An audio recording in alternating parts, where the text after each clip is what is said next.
ఎవడెవడైతే అధికారి, ఎవడెవడైతే వైఎస్ఆర్సీపీ కార్యకర్తను ఎవడెవడైతే ఇబ్బంది పెట్టాడో వాళ్ళందరినీ కూడా చూస్తూ ఊరుకోము. చట్టం మీద దోషులుగా నిలబెడతాము. ఒకవేళ వాళ్ళు రిటైర్ అయిపోయి వెళ్ళిపోయినా, లేకపోతే వాళ్ళు దేశం విడిచిపెట్టిపోయినా కూడా ఎవరిని వదిలిపెట్టం.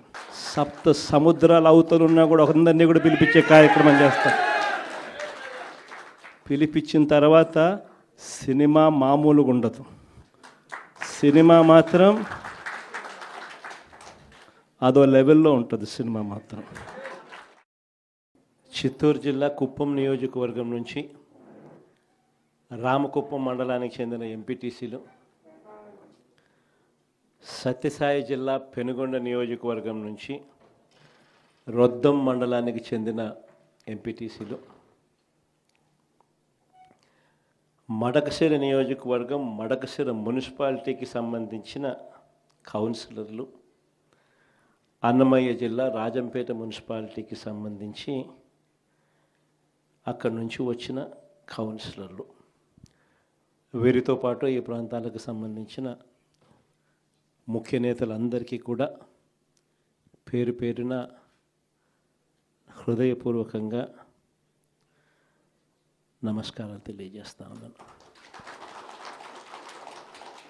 ఈరోజు మీరంతా కూడా తెగువ చూపించిన పరిస్థితుల మధ్య మిమ్మల్ని అందరినీ అభినందిస్తూ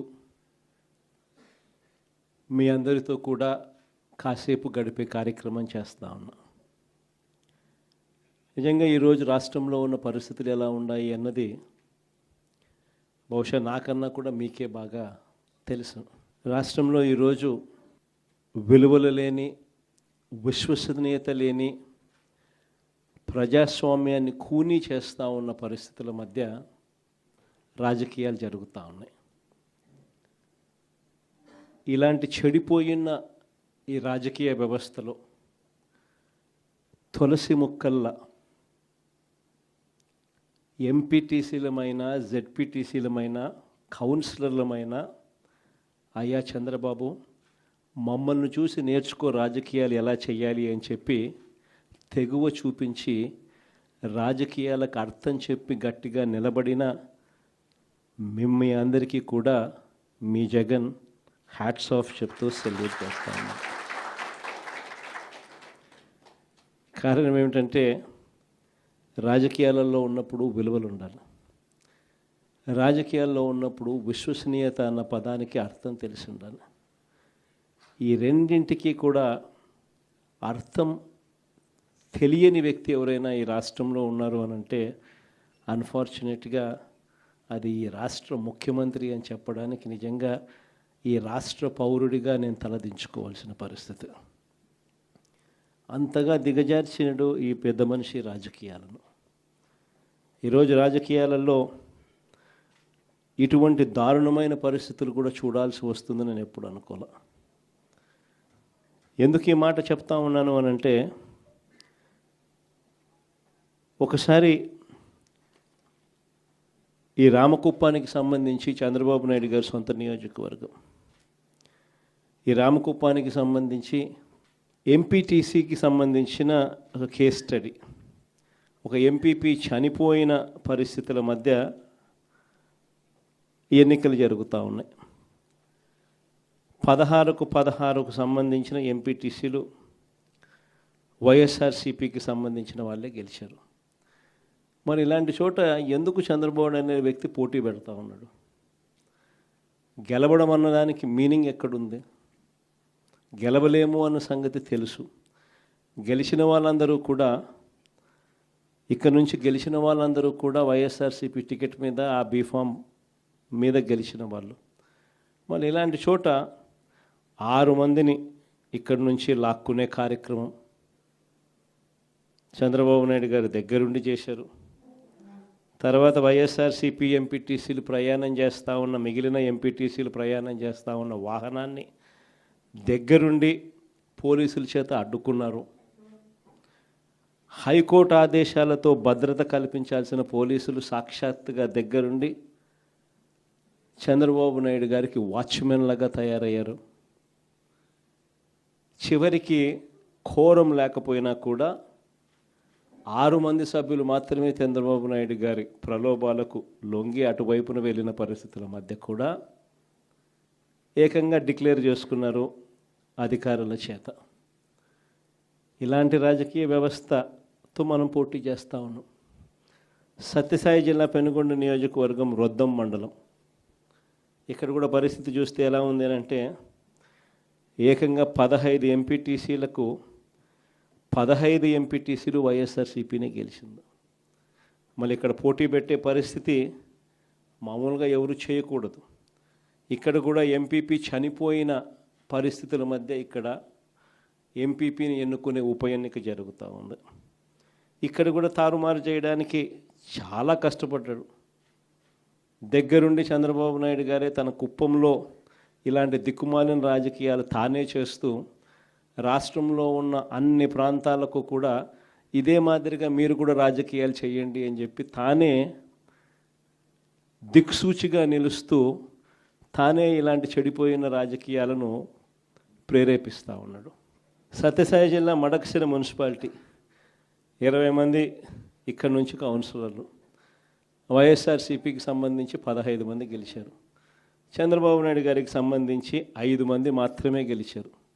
పాపం ఎస్సీ కాన్స్టిట్యున్సీ లక్కప్ప లాంటి పాపం ఒక చిన్న కార్యకర్త అక్కడ నుంచి మన పార్టీ తరఫున ఎమ్మెల్యేగా నేను ఎస్సీ కాన్స్టిట్యున్సీ ఇలాంటి చోట కూడా ప్రలోభాలు పెట్టి ఆ కౌన్సిలర్లను లాగాలి అని చెప్పి విశ్వ ప్రయత్నం చేస్తూ ఉన్నాడు అని అంటే రాష్ట్ర చరిత్రలో ఎవడు ఉండడు ముఖ్యమంత్రి స్థానంలో.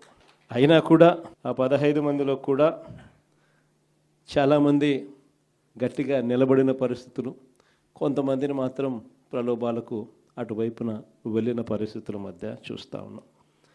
అన్నమయ్య జిల్లా రాజంపేట ఈ మున్సిపాలిటీ అయితే 29 మంది కౌన్సిలర్లకు గాను 24 కౌన్సిలర్లు వైఎస్ఆర్సీపీ టికెట్ మీద గెలిచిన వాళ్ళు.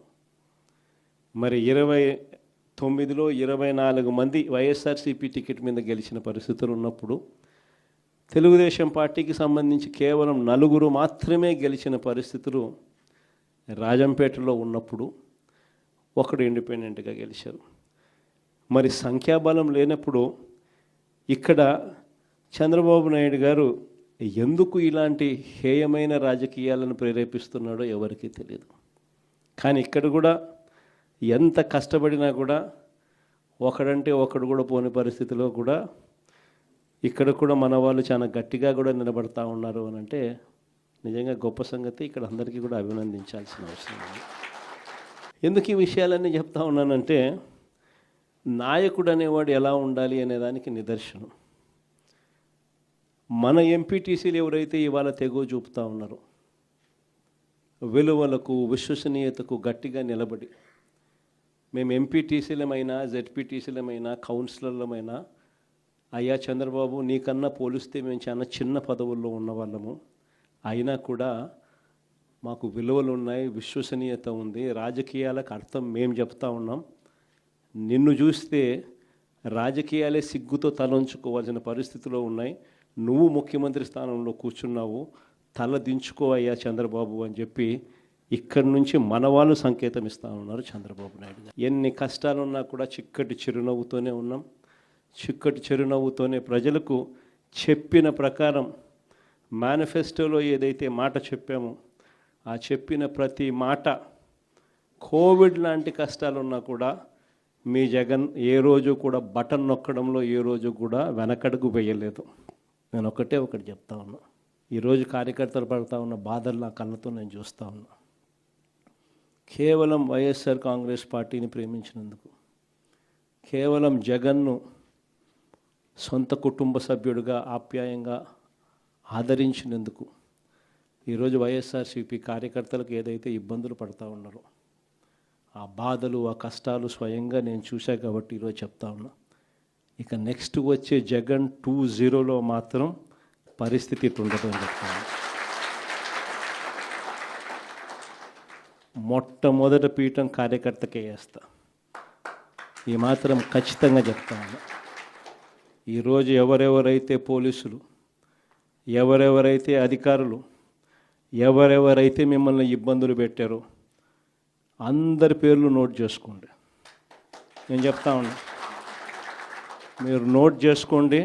ఒక్కొక్కడిని మాత్రం యూనిఫామ్కు ఉన్న వాల్యూ ఏమిటి అనేది వాళ్ళకి అర్థం కావాలి. యూనిఫామ్ అంటే ప్రజలకు మేలు చేయడం కోసం యూనిఫామ్, అంతేగాని అధికారంలో ఉన్న వాళ్ళ కోసం సలాములు కొడుతూ గులాంగిరి చేస్తూ ఇటువంటి చిత్రహింసలు పెట్టే కార్యక్రమం ఈరోజు అయితే ఏదైతే జరుగుతూ ఉందో దీనికి తెర